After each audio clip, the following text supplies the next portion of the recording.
ഏറ്റവും വലിയ സുരക്ഷ മനുഷ്യരിലല്ല, ദൈവത്തിൻ്റെ കൈകളിലാണ്. ഉൽപ്പത്തി പുസ്തകം 12-ാം അധ്യായം 3-ാം വാക്യം.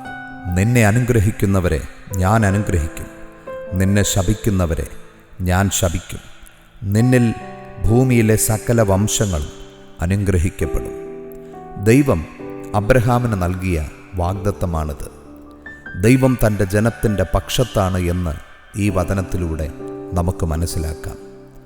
അബ്രഹാമിനെ ബഹുമാനിക്കുന്നവരെയും സഹായിക്കുന്നവരെയും ഉപദ്രവിക്കുന്നവരെയും ദൈവം ശ്രദ്ധിക്കുന്നു എന്ന് ഇതിലൂടെ നമുക്ക് തിരിച്ചറിയുവാൻ കഴിയുന്നു. നിന്നെ ശപിക്കുന്നവരെ നീ ശപിക്കണ്ട, ഞാൻ ശപിക്കും എന്ന് ദൈവം പറയുന്നു. അതായത്, നിനക്കായി പോരാടാൻ ഞാൻ നിന്റെ കൂടെയുണ്ട്. റോമർക്കെഴുതിയ ലേഖനം 12-ാം അധ്യായം 19-ാം വാക്യം. പ്രതികാരം എനിക്കുള്ളത് എന്ന് ദൈവം പറയുന്നു.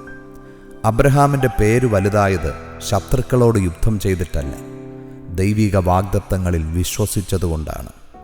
യഥാർത്ഥ ദൈവിക സംരക്ഷണം എന്നത് പ്രശ്നങ്ങൾ ഇല്ലാതാകുക എന്നതല്ല, പ്രശ്നങ്ങൾക്കിടയിലും ദൈവം കൂടെ ഉണ്ടാകുക എന്നുള്ളതാണ്.